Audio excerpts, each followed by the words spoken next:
Alors, je suis Louis-Philippe Sondec, CEO et fondateur de Clever Identity. Je possède un diplôme de cryptologie de l'Université de Limoges. Je suis docteur en anonymisation de l'Université Pierre et Marie Curie et Télécom Sud Paris. J'interviens aujourd'hui en tant que consultant pour notamment les groupes bancaires dans le domaine de la gestion des risques et conformité. Par ailleurs, j'interviens dans plusieurs universités, dans l'Institut Polytechnique de Paris, où j'enseigne notamment l'anonymisation des bases de données, mais également l'analyse d'impact sur la vie privée dans le cadre du RGPD. Donc aujourd'hui, nous allons parler de l'anonymisation de données. C'est quoi l'anonymisation de données? La question, c'est de savoir si vous êtes à l'abri des sanctions. Parce que l'anonymisation, effectivement, quand on met en place l'anonymisation, l'un des objectifs, sinon le principal, c'est d'être en conformité avec la réglementation. Alors, je disais, je suis CEO de Clever Identity. Clever Identity, c'est un pure player de l'anonymisation et de la pseudonymisation des données. Nous sommes éditeurs de solutions d'anonymisation et nous proposons aussi des accompagnements via du conseil et de la formation pour des DPO, SSI et RCSI autour de tout ce qui concerne l'anonymisation et la pseudonymisation des données. Donc, c'est une entreprise qui a été créée en 2021. Bien que nous avons commencé à travailler dessus depuis 2018, nous réfléchissons déjà à comment aider les entreprises à se mettre en conformité, parce que c'est un sujet qui est plutôt complexe. Donc, nous avons essayé de proposer des solutions. Depuis ce temps, nous réfléchissons sur des solutions pour aider à se mettre en conformité. Alors, au programme aujourd'hui, nous avons 5 points. Nous allons aborder 5 points. Le premier point, c'est on va déjà parler des enjeux de l'anonymisation. Pourquoi l'anonymisation? Le deuxième point, on parlera des définitions. Que veut dire anonymisation? Que veut dire pseudonymisation? J'ai trouvé aussi intéressant de parler un peu des solutions concurrentes. On ne va pas citer de nom, c'est sûr, mais l'idée, c'est vraiment de donner un panorama de ce qui existe aujourd'hui et comment est-ce qu'on se positionne par rapport à ce qui existe, quelle est la valeur qu'on a, qu'est-ce qu'on apporte en plus comme valeur ajoutée par rapport à ce qui existe. Ensuite, nous parlerons justement de cette proposition de valeur, Clever Identity en prenant les questions. Alors, le premier point, c'est les enjeux. Quel enjeu? En matière d'anonymisation, on parle des enjeux. Je ne sais pas si vous le savez, mais plusieurs entreprises aujourd'hui ont déjà été, ont proposé des méthodes d'anonymisation qui ont été validées par la CNIL, et la CNIL a notamment rejeté plusieurs demandes parce que les demandes n'étaient pas conformes. Et nous allons, à travers un petit exemple que j'ai préparé, comprendre pourquoi est-ce que la CNIL rejette certaines demandes et accepte d'autres. Alors pour cela, je vous propose un peu cette petite histoire, l'histoire de Bernard. Alors Bernard, c'est un Parisien qui va voir sa banque et qui veut faire un petit crédit immobilier. Alors son conseiller lui répond, c'est que en fait, il ne peut pas faire de crédit parce qu'il a déjà un crédit de 20 000 €, un autre de 25 000 €, des chèques impayés de 32 000 € et qu'il est fiché à la Banque de France. Et que les courriers lui sont envoyés régulièrement à son autre adresse à Marseille. Bernard, il ne comprend rien. Il n'a pas d'adresse à Marseille, il n'a jamais fait de crédit. Donc, il veut comprendre, il est complètement surpris. Alors, qu'est-ce qui s'est passé? Alors, il s'est passé que quelques mois auparavant, il y a eu une fuite de données, des données qui étaient censées être anonymisées, qui ont fuité, et qui ont permis à un hacker de regrouper ces informations avec d'autres informations retrouvées sur Internet, et ce qui lui a permis de reconstruire le profil de Bernard, et notamment de revoir ses informations personnelles et de se faire passer pour lui auprès des banques et de contracter des crédits. Donc, c'est comme ça que Bernard, en fait, aujourd'hui, ce qui se passe, c'est qu'il y a une usurpation d'identité et il y a un autre Bernard à Marseille qui apparemment fait des emprunts. Alors, plus précisément, il faut comprendre un peu plus précisément ce qui s'est passé. On va supposer que les données anonymisées qui ont fuité sont dans la table du bas et qu'en haut, nous avons les données auxiliaires retrouvées sur Internet. Alors, on constate déjà que les données il y a eu un effort qui a été fait, un effort d'anonymisation. Par exemple, les adresses mail ont été transformées, les noms ont été supprimés, les numéros de téléphone aussi. Et voilà, les autres informations ont été gardées telles quelles. Alors, comment est-ce que l'attaquant a donc fait pour pouvoir réaliser son attaque? On se rend compte que bien que nous ayons fait, il y a des transformations qui ont été faites, il est toujours possible de pouvoir isoler une personne dans le jeu de données, notamment à travers l'adresse mail, parce qu'on se rend compte qu'il n'y a qu'une seule personne qui a une adresse mail dans yahoo.com. Cette personne a 27 ans, elle est de sexe masculin, elle vit dans le 8e. Donc, ces informations permettent toujours d'isoler une personne et de recouper avec d'autres bases de données, notamment la base de données, données auxiliaires, où on a effectivement le nom de Bernard, bien qu'il n'y ait pas de données sensibles dans cette base de données. Donc, ainsi, l'attaquant a pu découvrir que Bernard, il souffrait du VIH et qu'il avait en plus 100 000 en termes de revenus, 100 000 euros. Donc, voilà des informations comme ça que l'attaquant a pu récupérer. Alors, quels sont les impacts qu'il peut y avoir par rapport à cette attaque? Nous avons les impacts sur la personne, sur Bernard, mais aussi sur l'entreprise qui est fautive, dont les données ont fuité. Déjà, sur la personne, on peut avoir plusieurs types d'impacts, psychologiques, financiers, on l'a bien vu, sur sa réputation, mais aussi réglementaire. Bernard, il a été fiché. Mais concernant maintenant l'entreprise, des impacts sur l'image de l'entreprise, évidemment, sur le plan financier, organisationnel, juridique et réglementaire aussi, parce qu'il s'agit de RGPD, de protection des données à caractère personnel. Pour info, c'est un exemple qui n'est pas complètement artificiel, parce que Bernard, il existe vraiment, peut-être pas sous le nom de Bernard, il y a bien quelqu'un qui s'est fait usurper, dont l'identité a été usurpée de cette façon, et les montants sont les mêmes. C'est peut-être pas de la même façon que les données ont été recoupées, mais ça aurait pu l'être. Donc, on ne peut pas vraiment. C'est possible que ce soit de cette façon qu'il a été identifié. Alors aujourd'hui, quelles sont pour les entreprises les situations à risque? Quelles sont les situations à risque en matière d'anonymisation? Alors, premièrement, il y a tout ce qui est lorsqu'on veut construire de nouvelles applications ou faire évoluer les applications, la CNIL demande à ce que les données soient anonymisées. Donc, en environnement hors production, notamment en recette, les données doivent être anonymisées. Pour quelles raisons? Ces deux principales raisons. Les environnements de recette en général sont moins sécurisés que les environnements de production. Il y a plus de risques dans ces environnements, notamment à cause des raisons budgétaires ou d'organisation. Et la deuxième raison, c'est que l'absence du droit d'en connaître des développeurs. Moi, je trouve assez bizarre que les développeurs aient des informations sur ma santé. Pour moi, c'est mon médecin qui, normalement, doit avoir des informations sur ma maladie. Donc, c'est un peu normal dans ce contexte que les données soient anonymisées. Maintenant aussi, tout ce qui est data lab, construction de modèles de machine learning, il n'est pas permis d'utiliser des données personnelles en phase de construction d'apprentissage automatisé. Il faut utiliser les données anonymisées. Donc, ce sont deux cas où il faut bien anonymiser les données pour que concrètement, il n'y ait pas de problème. Mais nous avons aussi tout ce qui est recherche en santé, open data, conservation des données au-delà de la durée légale de conservation.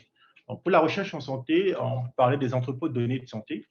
Ce sont des traitements de données à caractère personnel définis par la CNIL, où on définit, par exemple, ce qu'on appelle des espaces de travail. Des espaces de travail qui sont, on va dire, des espaces cloisonnés où les données doivent être pseudonymisées. Mais lorsqu'on veut croiser les travaux dans différents espaces de travail, la CNIL demande à ce que les données soient anonymisées. Pour l'open data, toutes les données qui doivent être publiées doivent être anonymisées. La conservation des données au-delà de la durée légale de conservation, le RGPD définit des mesures à prendre lors de la collecte, notamment de définir une durée légale de conservation, et au-delà de cette durée légale de conservation, les données doivent être supprimées ou archivées avec un accès restreint ou alors anonymisées. Donc voilà, comme ça rapidement, quelques cas de figure où il faut anonymiser les données, il faut bien les faire. Sinon, on risque d'avoir ce qui s'est passé avec Bernard en cas de fuite. Alors, sur le plan réglementaire, ce qu'on peut voir déjà dans le graphique, c'est que la CNIL, en matière de sécurité des données, est très active. Par exemple, nous constatons qu'il y a des sanctions pécuniaires de plus en plus importantes au fil des années de la CNIL. Par exemple, en 2020, nous avons eu 2,3 millions de sanctions uniquement pour tout ce qui est lié à la sécurité des données. Et j'ai aussi identifié quelques délibérations concernant l'anonymisation de données de façon spécifique, notamment des anonymisations qui avaient été jugées non conformes par la CNIL, notamment l'anonymisation, la délibération 2015-255, qui c'était une demande qui avait été effectuée par une entreprise par rapport à pour vérifier, pour que la CNIL vérifie son processus d'anonymisation. La CNIL a refusé, a jugé que l'anonymisation était non conforme, parce que concrètement, l'entreprise avait utilisé du SHA 256 et la CNIL considère que le SHA 256, ce n'est pas l'anonymisation, bien que du SHA 256, en termes de fonction de hachage, c'est robuste. Et il y a le deuxième exemple, c'est plutôt pour la partie conservation de données. La CNIL a considéré que les méthodes utilisées pour la conservation n'étaient pas conformes, parce qu'en effet, il existe un document qui est un avis publié par l'ensemble des autorités de protection de données européennes, qui a été publié en 2014, où l'anonymisation est définie et décrite avec des critères. On verra ça par la suite. Nous avons deux autres délibérations qui ont été trouvées jugées conformes. L'anonymisation a été jugée conforme par la CNIL. C'est bizarrement la même problématique quand on voit dans la liste, la première délibération, c'est la même problématique que la troisième. Mais pour la troisième, la CNIL a donné son accord. En fait, il s'agissait de quoi? Pour aller dans le détail, en fait, c'est une entreprise qui mettait en place, qui anonymisait les données de géolocalisation des personnes autour des panneaux publicitaires. Donc, concrètement, elle récupérait les adresses MAC et elle calculait des statistiques avec ces adresses MAC pour connaître l'affluence, pour avoir l'affluence autour des panneaux publicitaires afin d'évaluer le ROI des panneaux publicitaires. Donc, c'est dans ce cadre-là que l'anonymisation a été refusée pour une demande et acceptée pour l'autre. L'autre a été jugée, celle qui était jugée conforme, respectait effectivement les critères définis par le G29. Maintenant, sur le plan organisationnel. En fait, au fil des accompagnements de conseils, j'ai identifié effectivement qu'il y a aussi une problématique liée à l'organisationnel. Parce qu'en général, l'organisation est un sujet qui est très chronophage, parce qu'elle fait intervenir plusieurs compétences. Nous avons par exemple à la fois les SSI, RGPD, mais si on est dans le cadre d'un projet, par le chef de projet, le product owner, le technicien de base de données, le business analyst, tous interviennent parce que l'une des premières problématiques, c'est déjà de pouvoir définir ce que c'est, pouvoir identifier les données personnelles à transformer, comment les transformer. Il y a beaucoup de discussions autour de cette problématique qui prennent beaucoup de temps. En général, les processus ne sont pas industrialisés. Cela repose en général sur des fichiers Excel, ce qui rend la chose un peu difficile à auditer. Parce qu'il faut se souvenir que c'est une problématique de conformité. Et donc, il est nécessaire, au terme de l'anonymisation, de produire un document qui puisse être auditable, notamment par la CNIL en cas de contrôle. On a aussi des difficultés. Ce que j'ai constaté, c'est qu'il y avait des difficultés à faire évoluer les outils existants et la faible disponibilité parfois des équipes techniques. Parce qu'en général, c'est plusieurs projets, plusieurs entités qui les contactent au même moment pour l'anonymisation et ça prend beaucoup de temps. Et finalement, sur le plan technique, on va dire que c'est le plan qui intéresse le plus, ce dont on parle le plus, c'est l'anonymisation vise à répondre à une double problématique. On a parlé de la protection de la vie privée, mais il n'y a pas que la protection de la vie privée. Parce que concrètement, lorsqu'on anonymise les données, lorsqu'on les transforme, l'objectif, c'est de pouvoir les utiliser pour un besoin bien défini. Donc, il y a cet équilibre qu'il faut pouvoir faire entre protection des personnes à partir des critères du G29, mais aussi valeur ajoutée pour l'entreprise. Arriver à trouver le juste milieu. Donc, ça, c'est la problématique technique. Nous avons fini avec la première partie qui parlait des enjeux. Maintenant, nous allons rentrer dans les définitions. J'ai parlé d'anonymisation jusqu'ici, mais je n'ai pas défini ce que c'est. Donc, nous allons voir ce que c'est que l'anonymisation. Alors, pour ce faire, j'ai trouvé intéressant de faire une comparaison avec la pseudonymisation. J'ai récupéré sur le site de la CNIL ce tableau.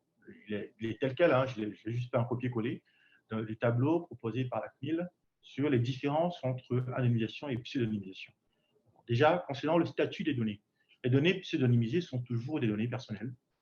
Les données anonymisées sont des données anonymes, ne sont plus personnelles, sortent du champ d'application du RGPD. En matière de réutilisation des données, la pseudonymisation, c'est sous condition, évidemment, puisqu'on est toujours dans le cadre du RGPD, et l'anonymisation, c'est sans restriction. Pour la partie utilité des données, lorsqu'on pseudonymise les données, qu'est-ce qu'on fait concrètement? On extrait tout ce qui est identifiant direct. Donc, les données gardent une grande partie de leur utilité, mais le problème, c'est qu'elles restent toujours encadrées. Pour les données anonymisées, cette fois-ci, c'est plus ou moins altéré en fonction du besoin, objectif visé. Il faut bien équilibrer. Les méthodes à mettre en œuvre. Pour la pseudonymisation, on peut faire du comptage, on peut générer des valeurs avec un compteur, on peut générer des nombres aléatoires. Pour l'anonymisation, ce sont des techniques bien spécifiques, la K-anonymisation, la L-diversité, la T-proximité. Et finalement, en termes de complexité, la pseudonymisation, c'est simple, la complexité est simple à moyenne. Alors que l'anonymisation dépend vraiment des objectifs poursuivis. Donc, il est vraiment important de prendre en compte dans le processus d'anonymisation les objectifs poursuivis afin de vraiment calibrer l'anonymisation et s'assurer que l'équilibre entre protection des personnes et viabilité des données est bien effectué. Alors, concrètement, la CNIL, qu'est-ce qu'elle place de l'anonymisation? C'est quoi l'anonymisation définie par la CNIL? Alors, la CNIL dit, pour savoir si les données sont anonymisées, il y a deux manières de faire. La première, déjà, c'est d'évaluer les 3 critères définis par le CEPD en 2014 dans un avis, qui sont l'individualisation, la corrélation et l'inférence. Si on arrive à prouver que le jeu de données respecte ces 3 critères alors que les données sont anonymisées. Si on ne peut pas le faire, et ce qui arrive souvent parce que ce sont des critères qui sont plutôt difficiles à appliquer, si on ne peut pas le faire, il faut faire une analyse de risque de réidentification et prouver que le risque avec des moyens raisonnables est nul. Ça, c'est la deuxième façon de le faire. Une analyse de risque de réidentification. Alors, c'est quoi la particularité d'une analyse de risque de réidentification par rapport à une analyse de risque classique? Ce qui est particulier avec l'anonymisation, c'est que, à la différence des autres cas d'analyse de risque, où les données constituent le bien essentiel, en matière de réidentification, les données font partie des biens de support. Ça veut dire concrètement, sur les données, il peut y avoir des vulnérabilités à évaluer, parce que la donnée, le bien essentiel ici, ce n'est pas la donnée, c'est la donnée personnelle. Donc, l'anonymisation n'empêche pas d'utiliser les données, mais ça empêche d'utiliser les données personnelles. Donc, il y a des vulnérabilités sur les données qu'il faut pouvoir évaluer pour pouvoir vraiment savoir s'il est possible de mener une attaque ou pas, une attaque de réidentification ou pas. Donc, on a ces deux façons de faire. Soit on respecte les 3 critères scrupuleusement, soit on fait une analyse de risque de réidentification. Si on ne fait rien des deux, alors les données sont non anonymisées. On comprend que dans les deux cas, il faut toujours revenir à ces 3 critères, individualisation, corrélation et inférence. Donc, c'est bien ce qui est écrit là. Ça, ça a été copié sur le site de la CNIL. À défaut de remplir parfaitement ces 3 critères, il doit être démontré d'une analyse approfondie. Les risques d'identification sont nuls, du moins que le risque de réidentification avec des moyens raisonnables est nul. Alors, c'est quoi l'individualisation? Alors, l'individualisation, comme je disais, c'est un critère défini dans l'avis du G29. Individualiser ici, c'est la possibilité d'isoler un individu dans le jeu de données. Alors, comme on l'a vu précédemment, les adresses mail permettent d'individualiser toutes les personnes dans ce jeu de données. On a yahoo.fr, hotmail.com, yahoo.com et gmail.com. Avec toutes ces informations, on arrive à isoler toutes les personnes. Donc, ce jeu de données est vulnérable on va dire, à la vulnérabilité individualisation. Pour l'inférence, c'est la possibilité de déduire de façon quasi certaine de nouvelles informations sur un individu. Toujours de l'avis du G29. Concrètement, dans ce jeu de données, on se rend compte que tous ceux qui sont de sexe masculin, tous les hommes, sauf de VIH. Donc, il y a une forte référence entre le sexe et la maladie. C'est une vulnérabilité, une autre vulnérabilité identifiée par le G29. Et finalement, la corrélation, c'est la possibilité de relier entre des ensembles de données distincts concernant le même individu. Donc ici, on peut constater quoi? On dit corrélation, ça fait forcément référence à 2 jeux de données. Donc, on a un jeu de données anonymisé, on a un jeu de données auxiliaire. Ici, on arrive à corréler ces 2 jeux de données. Donc, concrètement, ici, on se rend compte que on est en yahoo.fr dans le jeu de données auxiliaires. Donc, on va rechercher dans le jeu de données anonymisé yahoo.fr et ça permet de faire des corrélations. Donc, concrètement, on finit par comprendre que Jack Sparrow, il souffre peut-être soit du VIH, soit du cancer. Donc, on est arrivé à quand même à faire une corrélation. Voilà pour les critères. OK. Maintenant que nous avons vu les critères, nous avons parlé des définitions et des enjeux. Je parle dans cette partie des solutions concurrentes, ce qui existe aujourd'hui sur le marché, afin qu'on puisse mieux comprendre comment Clever Identity se positionne par rapport à ces solutions. Alors, sur le marché aujourd'hui, il y a deux grandes familles de solutions. On a d'une part le data masking et d'autre part les données synthétiques. Alors, data masking représente un peu plus de 95% des cas. On fait du data masking, ce n'est pas l'anonymisation, c'est très souvent du data masking. Alors, l'avantage de data masking, c'est que la réutilisation des données est facile parce qu'en général, dans la plupart des cas, il s'agit de pseudonymisation et non d'anonymisation. Donc, c'est ça le premier inconvénient. Puisque on se contente d'extraire toutes les identifiants directs et on ne touche pas aux identifiants indirects, c'est de la pseudonymisation. Et en général, il n'y a pas d'évaluation selon les critères. L'anonymisation, c'est une problématique réglementaire, mais il n'y a pas d'évaluation qui est faite selon ces critères qui sont pourtant des critères réglementaires. Il suffit d'aller dans Google, dans un moteur de recherche de votre choix, et de taper CNIL anonymisation, vous tombez sur les deux documents réglementaires qui précisent ces trois critères, mais en général, ce n'est pas fait. D'autre part, nous avons les données synthétiques, qui représentent à peu près un peu moins de 5% des solutions présentes aujourd'hui. Voilà, ce sont plutôt les startups qui proposent ce type de solutions. Ce qui est intéressant avec ces solutions, c'est que les données sont artificielles. Elles sont générées en fonction de certaines statistiques, les statistiques des données. Ça peut être la moyenne, l'écart type, d'autres statistiques encore, qui sont combinées afin de produire des données artificielles, synthétiques, qui vont être assez similaires aux données d'origine. L'inconvénient, c'est qu'en général, ça coûte cher de faire et c'est très chronophage. Les délais, par exemple, pour analyser une table, j'ai entendu parler des délais d'1 mois pour une table de données. Voilà. Et finalement, la qualité des données n'est pas garantie non plus, parce que les statistiques qu'on aura pu extraire du jeu de données ne sera pas forcément représentatif des données d'origine.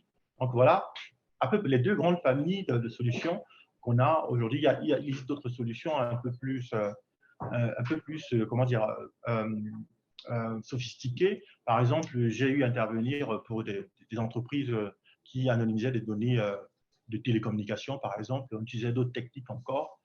Voilà. Donc, mais de façon générale, ce sont les deux grandes familles de solutions qui existent aujourd'hui. Alors, quelle est la proposition de valeur de Clever Identity? Qu'est-ce que nous proposons le mieux? Qu'est-ce que nous faisons le mieux que ceux qui existent aujourd'hui? Alors, nous proposons tout simplement le meilleur des deux mondes. Le meilleur des deux mondes, c'est-à-dire quoi? C'est-à-dire que nous proposons une solution qui, à la fois, vous permet d'être conforme, de remplir les critères du G29 et vous permet de garder une certaine qualité des données. On arrive à proposer, c'est vraiment ça notre innovation pour permettre vraiment d'avoir le meilleur des deux mondes. Alors, cela se décline suivant 3 modules. Nous avons 3 modules, CleverConf, CleverAnon et CleverEval. CleverConf, c'est le module qui permet de faire déjà une évaluation préalable de la sensibilité des données. En fait, ceci permet de répondre à la problématique organisationnelle. Parce que, comme je disais, l'une des problématiques, des enjeux de l'anonymisation, c'est tout ce qui est organisationnel. Comprendre les données, pouvoir identifier les données sensibles, savoir ce que veut dire anonymisation, la différence entre anonymisation et pseudonymisation. C'est vraiment un module qui se veut pédagogique aussi, pour expliquer ce que c'est et permettre d'identifier les données sensibles et pouvoir concrètement avoir une évaluation préliminaire. Après, le deuxième intérêt de ce module, c'est qu'il permet de faire le calibrage de l'anonymisation. Calibrer, ça veut dire quoi? Ça veut dire que concrètement, on se place dans un modèle où on a d'une part la conformité qui doit assurer la bonne prise en compte de l'anonymisation et d'autre part les développeurs, le projet qui veut utiliser les données. Donc, les deux, le projet et le métier sait ce qu'il veut faire, et l'autre, par la conformité, doit s'assurer que les personnes sont bien protégées. Donc, il y a cet outil, ce module permet de faire le calibrage entre ces deux groupes de personnes pour avoir le meilleur niveau d'anonymisation, meilleure granularité qu'il faut pour le projet, pour le besoin. Ensuite, nous avons le deuxième module qui est CleverAnon, qui implémente des méthodes recommandées par la CNIL pour l'anonymisation, c'est-à-dire la k-anonymisation, la L-diversité, l'ajout de bruit. Et en fait, nous avons deux modules. CleverAnon, ces deux modules, il y a un module qui est plutôt data et un autre module qui fait anonymisation des logs plutôt. Donc, ce sont des techniques qui sont un peu différentes. Et une autre fonctionnalité, c'est vraiment pouvoir automatiser l'anonymisation, parce qu'une fois que c'est fait, on aimerait que on n'aurait pas à revenir à chaque fois faire les configurations. On peut l'automatiser. On a défini un modèle d'anonymisation, on peut l'automatiser sur un ensemble de traitements, on va dire, plus ou moins similaires. Parce qu'il faut savoir que l'anonymisation peut demander à ce que, en fonction du besoin, qu'on fasse des configurations spécifiques. Et le troisième module, maintenant, qui est CleverEval, qui permet de faire l'évaluation selon les 3 critères. Voilà, et ça, c'est un autre module vraiment qui nous permet de nous démarquer par rapport aux autres, parce qu'aujourd'hui, il n'y a pas sur le marché, en tout cas à notre connaissance, de module permettant d'évaluer l'anonymisation, de faire un scan de vulnérabilité, parce que concrètement, CleverEval, il fait un scan de vulnérabilité du jeu de données pour identifier par rapport aux 3 vulnérabilités tout à l'heure, et il permet de donner un niveau global de couverture de ces vulnérabilités.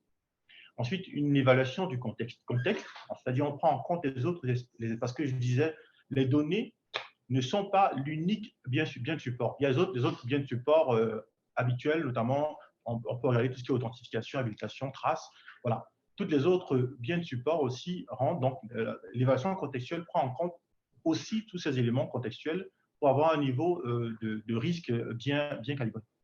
Ensuite, l'outil aussi intéressant, pourquoi? Parce qu'il permet de faire la remédiation automatisée. C'est-à-dire, imaginons que vous avez identifié qu'il y a des vulnérabilités et vous pouvez directement, l'outil propose différentes méthodes pour réduire le risque et permettre de façon automatisée de faire les transformations sur les données et de faire une réévaluation pour avoir le nouvelle couverture des vulnérabilités.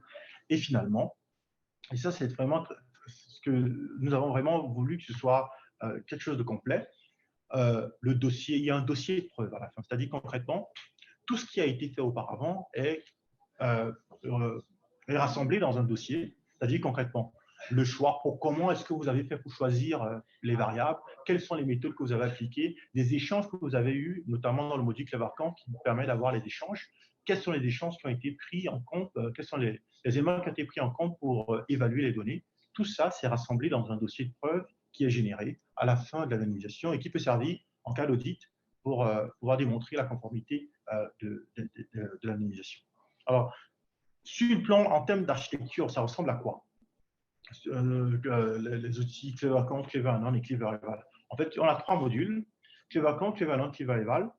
Et le premier module, comme je le disais, il permet de faire la configuration et le calibrage de l'anonymisation. Donc, on a les préférences de la partie SSI, RGPD, on a aussi les préférences des développeurs du projet qui sont en input de ce module et il est connecté à une base de données source où on peut remonter le schéma de la base de données, pas les données, uniquement le schéma, parce que concrètement, les développeurs n'ont pas le droit de voir les données personnelles. Donc, on remonte uniquement le schéma de la base de données. C'est sur la base de ce schéma qu'il y a une évaluation préalable qui est faite. Ensuite, une fois que c'est fait, il y a un schéma de configuration qui est produit, qui est envoyé à CleverAnon. CleverAnon, maintenant, se connecte à la base de données source et récupère cette fois-ci les données, on va parler, pour anonymiser les données selon le schéma de configuration qui a été défini au préalable. Après cela, les données sont stockées en base de données cible. Ça peut être une table de données, hein, ce n'est pas forcément une base de données, une table de données cible. Et finalement, ces données servent d'input à CleverEval, parce que, comme je disais, le scan de vulnérabilité, c'est aussi les données anonymisées. CleverEval va faire un scan de vulnérabilité sur les données anonymisées et calculer justement le risque de réidentification sur la base de ces informations, mais aussi sur les informations de contexte. Et CleverEval va donc finalement aussi produire le dossier de preuve. Alors, quels sont les avantages? Qu'est-ce qu'on gagne donc finalement à utiliser les outils Clever Identity? Premièrement, on a un gain de temps, parce qu'on a pris en compte l'automatisation et l'industrialisation des processus. Ceci grâce à notre expérience sur le terrain, parce que c'est vraiment des besoins qui étaient identifiés sur le terrain, une évolution aisée des outils, notamment avec le fait d'avoir fait plusieurs modules qui peuvent être utilisés en fonction du contexte, une réutilisation des modèles. Nous sommes intéressés aussi cela permet aussi de réduire le nombre de réunions projets pour pouvoir discuter, échanger autour des questions d'anonymisation et peu ou pas d'intervention technique finalement, parce que avec l'automatisation des tâches, il y a moins d'intervention technique. Ça, c'est pour la partie gain de temps sur le plan organisationnel et voilà, sur le plan organisationnel surtout. Maintenant, pour la partie conformité et auditabilité, une évaluation selon les critères. Aujourd'hui, il n'y a pas de solution qui propose cela, par notre connaissance. Nos méthodes sont les méthodes conformes, généralisation, randomisation. On peut faire un suivi, un reporting des modifications qui sont faites et finalement un dossier de preuve. Alors finalement, nous, Clever Identity, pour finir, Clever Identity est partenaire de l'Institut Polytechnique de Paris, avec lequel nous travaillons sur des projets d'innovation. Voilà, et donc, ce qu'on peut retenir pour conclure, c'est qu'aujourd'hui, c'est très simple, vous êtes dans une entreprise, vous mettez en place l'anonymisation. Nous avons essayé de recenser un peu les différents cas où on peut anonymiser les données.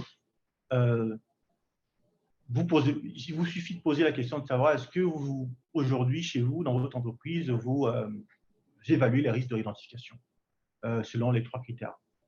Si c'est non, c'est très simple. Vous pouvez nous contacter soit directement à travers notre site web, soit sur LinkedIn, et nous ferons très certainement, avec plaisir, une démo de nos outils afin de voir si ça convient à votre besoin. Et comme je le disais, c'est vraiment l'outil est vraiment construit pour répondre à différents types de besoins. Parce que ce qui se passe aujourd'hui, c'est qu'il y en a qui ont déjà leurs outils d'anonymisation et qui ne veulent pas forcément changer. Donc, le module Clever Eval, il peut être utilisé de façon autonome pour évaluer ce que vous faites, tout simplement. Et ensuite, on verra si vous êtes intéressé par les autres modules. Donc, c'est vraiment le but, vraiment, c'est vraiment d'aider et de permettre la mise en conformité des processus d'anonymisation. Merci. Merci.